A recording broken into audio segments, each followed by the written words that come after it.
wasn't in there.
So now I've got the window out. I actually have access to the gearing in here. And so I'm just gonna take my dry lube and I'm gonna spray it as much as I can, and then I'm gonna run it back and forth a couple times.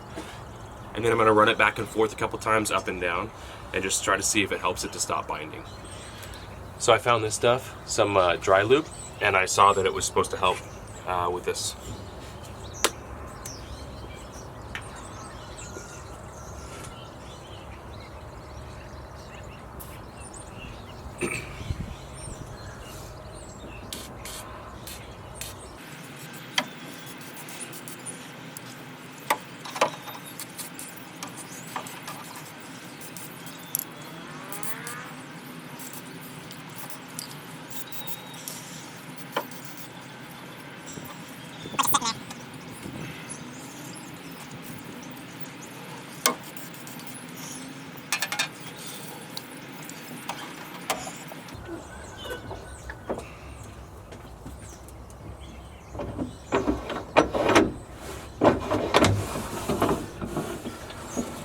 Now I'm just lowering it back down, trying to get all that back in the gears, then raise it back up. It already feels a lot better.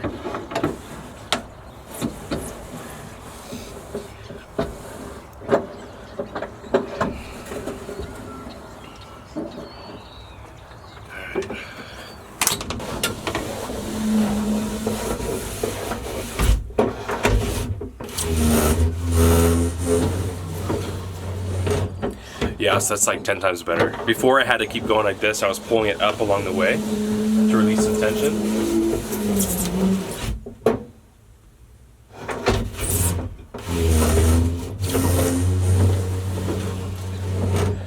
Yeah, that's much better for now. I might go back with some actual grease in the future, but for now this is perfect.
Alright, so now that that is done, I'm going to show you guys around the truck and show you what I've most recently done. So without a...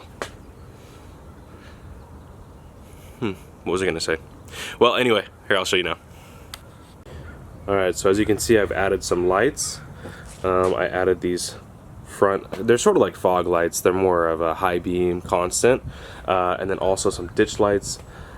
These ones down here are highlights, so they're like more of a name brand, and they're halogen. Here, there you go. Yes, they're halogen. They come with a nice cover. They came with all the instructions, super easy to install. And then these are night lights, so they're super cheap. I think it was like 30 bucks for both of them.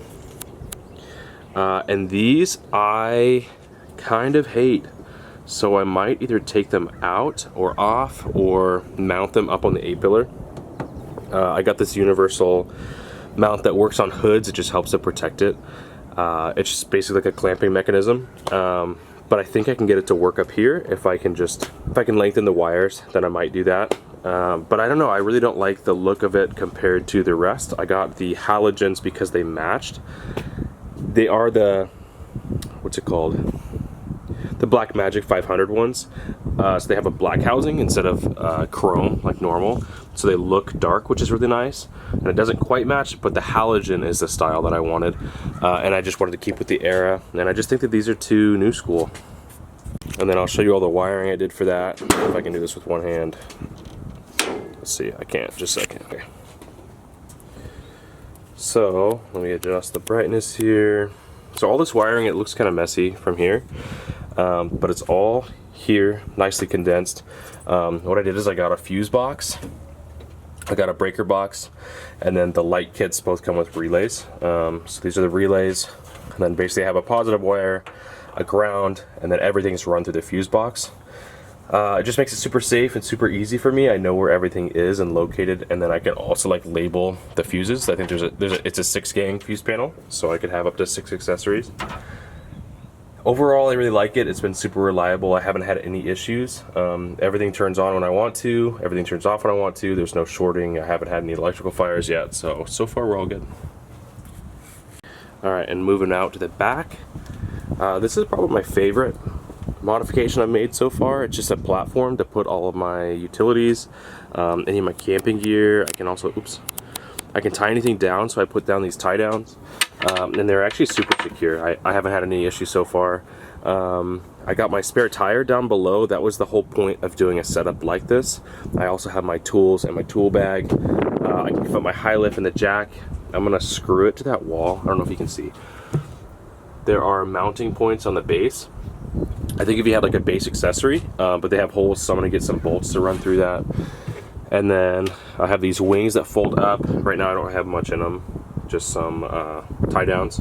Let me see if I can get this a little brighter for you. There we go. Yeah, just some tie downs.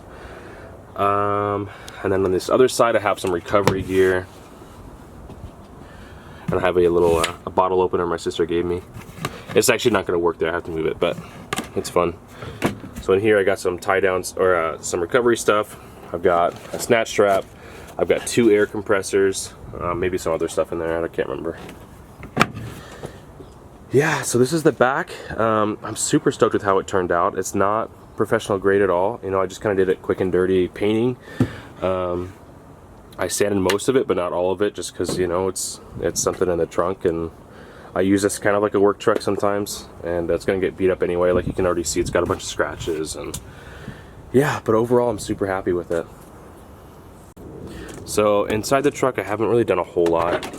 Obviously I added a switch panel, but here's the interior. Recently I just had the steering column redone, rebuilt, and it used to shake like crazy. Now it's completely sturdy. I also got this OEM style steering wheel put on. It's not from this exact truck, but it's the same year. Let's look.